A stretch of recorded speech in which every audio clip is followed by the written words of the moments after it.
Manafina ny fiainany amin'ny fiarahana miprehitra iray eto an-drenivohitra ity renim-pianakaviana iray ity. Raha ny nambarany dia ankohonana sahalan'ny ankohonana rehetra ihany ny azy efa mianaka, saingy indro anatin'ny herinandro ihany moa opera vao mahatora ao aminy.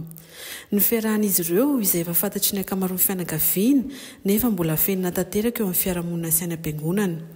Vitan'ilay mopera ny fiainan'izy telo mianaka ary nanome toky azy ity mopera ity fa hanangana trano azy ireo raha mbola manofa izy amin'izao fotoana izao. Ahoana moa zany ny fomba nirahana ao tamin'ny mpirehetra na mopera io?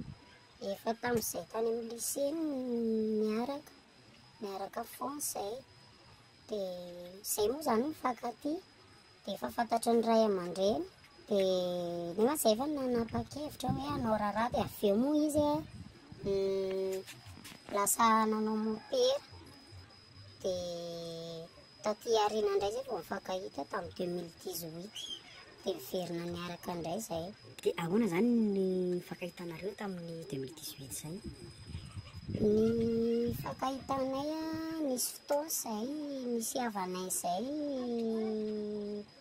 narary dia nandeha vavaka tamin'ny fiangonana. Tamin'ny fiangonana misy mopera ho an'ilay fiangonana moa tsy azo anana fa dia nisy mopera izay hoe manasitrana dia nandeha tao izay dia ka izy fanenana tao. Dia miaraka amin'ilay mopera tao izy fanenana. Dia teo indray izay vao nanomboka mifampiresaresaka teo dia lasa virina foana indray ilay fitiavany. Satria izaho mbola tsy nanambady mihitsy fa efa ohatrany hoe voadona tamin'iny izany dia lasa tsy nanambady intsony dia miverina mifankatia indray izay. Vao mifankahita be nareo dia tonga dia miverina mifankatia sa mbola hoe misy fotoana kely mbola hoe mifampiresadresaka sy ny ohatr'izay sa hoe tonga dia mifankatia? Mbola fampiresadresaka ohatrany mifampanontany fiainana teny aloha efa tsy tonga dia niaraka kosa. Efa fantatrao izy hoe mopera dia inona zany mbola narisika anao hiaraka amin'indray? Ka nampatonga narisika hiaraka amin'indray teny aloha izay miresadresaka teny foana. Dia vao maika lasa mitsiry indray ilay fitiavana tao anatiko dia miverina niaraka izay sady izy koa moa tenena hoe andao hiverina hivady tsika dia lasa niaraka teny indray izay. Dia miteraka avy ianareo? Ie, miteraka vavy roa izay 2 taona sy 7 taona ny zanakay. Inona zany ny velomanao amin'izao fotoana izao? Izy miantoka amin'ny fiainanay rehetrarehetra na sakafonay, ny hofa-trano, ny rehetrarehetra na ny ekolazan'ny ankizy ary izy daholo no miantoka. Fa ireo zaza ireo izay efa mianatra daholo na ilay 2 taona ary? Ilay 2 taona mbola tsy mianatra fa ilay iray ihany mianatra. Ary manana heritreritra mbola hiteraka avy ianareo sy mopera? Mbola izay indray aloha efa nitenena izy fa aleo aloha ifampiresahana sy dinia. Fa raha izy aloha milaza hoe mbola hanao amin'ny fiainanay tsara laza izy izao hoe hanao trano anay telo mianaka. Dia aleo aloha mbola ifampiresahana ilay faniriana hoe mbola hiteraka. Dia ianao ve ao amin'ny fiangonana misy amin'ny mopera ihany no mivavaka sa fiangonana hafa mihitsy? Tsy ao mivavaka ka, za tsy mivavaka ao fa tsy tiako ilay izy. Fa ianao nefa katolika ihany? Ie. Ohatrany ahoana zany ilay fomba fiarahana ao amin'ny mpirehetra izay? Miafina zany zao ianareo sa tena hoe miharihary hoe miaraka?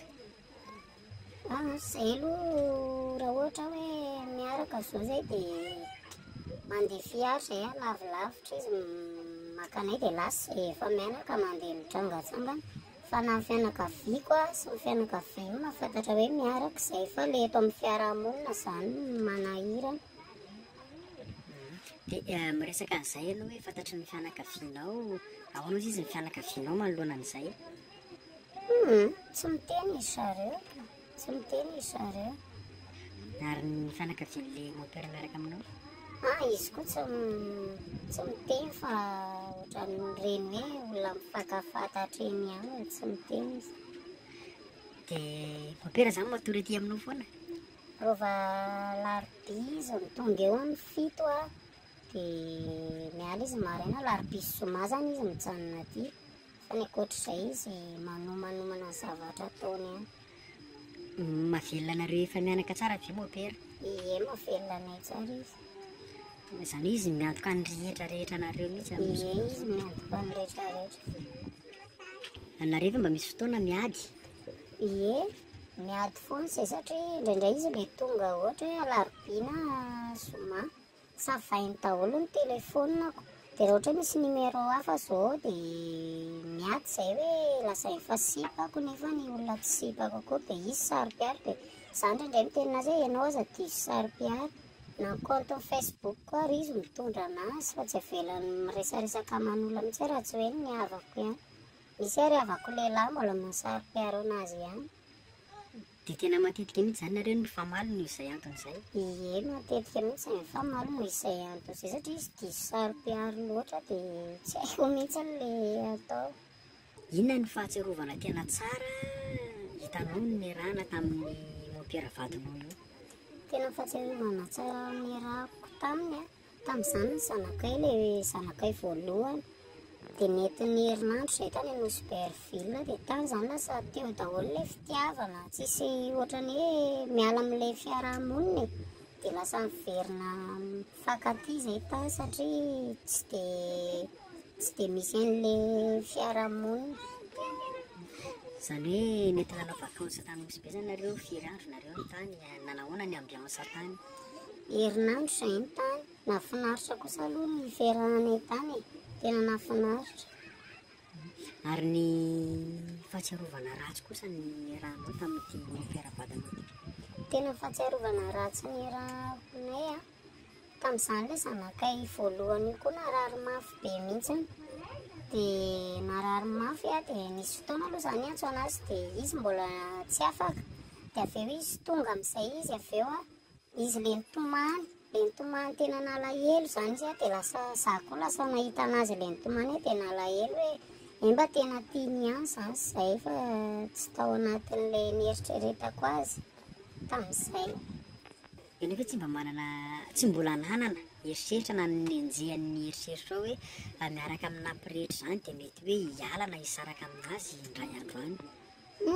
Mbola tsy nanana eritreritra mihitsy aloha satria izay ary mifankatia be ary tsisy resaka hoe fisarahana mihitsy teo aminay. Ny akanjony avany ary asa daholo ny manasa anazy. Sy zavatra rehetrarehetra ampiasainy aty amiko daholo dia samy alainy aty fotsiny. Tsisy resaka hoe fisarahana izany io misy izy fa izay tena mifankatia tsara kosa. Ary ny mifanohitra amin'izany mety efa nahita fihetsika ve ianao na hoe izy ny teny hoe mety hoe hisaraka aminao indray andro any? Izy koa tsy mbola nitenena mihitsy hoe hisaraka. Izy aloha tena tia be anay satria izay mampatonga anazy ilay saro-piaro be raha iza na iza ho aho anaty telefonako dia savainy daholo. Fa izy kosa tsy manana, izy tsy mbola niteny anay mihitsy hoe andao hisaraka na ohatr'izao tsy mbola niteny izy. Ianao ve mety tsy mba manana pensée kely na ao anatin'ny eritreritra hoe mety hoe ampirafy anao mopera satria hoe lehilahy ihany izy ohatran'ny lehilahy rehetra, tsy mbola nahita soritra an'izay ve ianao ary mbola tsy naheno an'izay? Mbola tsy hitako soritra mihitsy aloha satria ny compte Facebook koa ary nge hoentiko dia tsy mbola nahita soritra hoe miaraka amin'ny vehivavy hoe sady raha miaraka vehivavy moa izy dia anko tsy hitako satria izy eto ary izy miditra eto efa hitako hoe tianay izy dia izay no mampatonga tsy manana satria tsy hitako soritra eny amin'ilay izy. Raha sanatria tena misy izay fampiarahefesana taon'izay dia ahoana nataonao? Raha misy kosa aloha ilay fampiarahefesana dia izay amin'izay angambany vao mety teny hisaraka aminy satria izaho manaja anazy. Tsy mbola nisy lehilahy miaraka tamiko izany hatramin'izay fa izy ihany izay nampatonga anay sy izy hoe tany izy ny nianatra nanao mopera tany dia miverina izy dia lasa miverina mifankatia indray izay. Dia raha misy an'izay kosa dia tsy ihany fa lasa misaraka izay sy izy.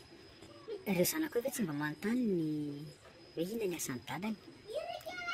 Ilay iray moa amin'ny mampazaza anazy, ilay kely dia mbola tsy fantany izany fa ilay zokon'ilay vavy matoa efa manomboka mahafantatra fa izy koa efa fito taona dia efa misy saina dia izy efa manontany hoe fa inona ny asan'ny dada ary mamy dia azavaiko aminy fotsiny hoe miasa mandeha izy, mandeha ny asany dia amin'izao izy vao tonga Faharoava lehibe izy tsy maintsy azafaiko aminy hoe mopera ny tatanareo.